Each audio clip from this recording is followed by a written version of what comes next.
So here is the setup that I used to create the laser pictures.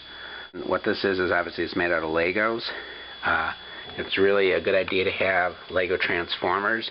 These are made for the old train sets. If you can get your hands on them, it'll save you in terms of battery power. And the best thing about them is you can control the speed by turning this knob and making something go slow or a lot faster. And so in this application, that's great. I should mention that this does use a laser, so make sure you're aware of that. And there's some potential harm to eyes and things if misused. So again, two of these to control the power. One is going to make this turn, and as it turns, it goes past whatever object you're taking a picture of. The other controller will raise the entire platform. You can see the platform going up there. And as it does, you can see the laser going up the can. Okay? Obviously, that has some limitations. It can only go up so high. So when you combine both things and you set the laser spinning, generally at a pretty fast pace, and raise it, the effect is it goes around and around up the length of the can or whatever object you're taking a picture of. And depending how quickly you're raising it, how fast you're having the laser rotate, you will get pictures like this.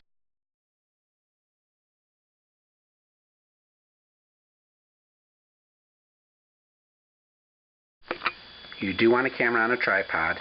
If not, it will shake and it will kind of mess up the picture. You also want to do a timed start. That way, after you press the button, then the little shaking that will go on will kind of go away. So do a 3-second delay start. And also, you want to set as long an exposure time as possible. I've done 15 seconds, so you need manual control to be able to do that. I use a black background. Without the black background, you tend to get a lot of reflection from the laser. I don't like how the pictures turned out as good. You get a sense of the platform here. It's basically the wheels keep it relatively steady. You see in the picture there is some shaking. They're not pure straight lines, so obviously that could be improved, but it basically works. So again, it's going to rotate. You can see it going across the dinosaur there. And now as I lift it, it's going to go up the dinosaur. Now it's above it. You're going to be doing this in the dark, because obviously if you have any light, you'll get that light. So you want a completely dark room. And that's going to make it hard. You're going to have to make sure you know the controls well enough so that after you turn the lights off and you shut the camera, you can just do the controls by heart. It'll take a couple of tries. You absolutely will not get your best shot the first time around.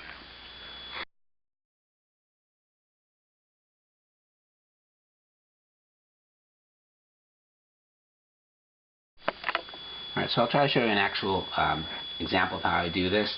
I would typically have the laser set up so it's just at the very bottom of whatever it is I'm going to shoot.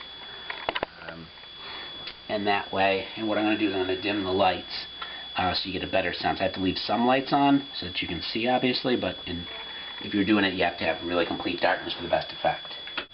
So I typically, again, would set the camera up, delay start at 3 seconds, long exposure as possible, hit that, I got 3 seconds, and I'm going to get it turning as fast as possible and have it go up in small little slices.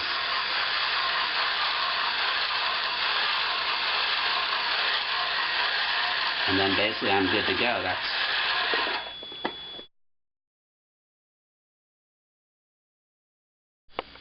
I'll show you the laser I used. It doesn't have to be this laser. This is what I had. This happens to be a laser with a push switch that turns it on and off. Most lasers obviously have some, so you're going to have to figure out a way to rig it so that you can keep it on. But this is the laser that I have.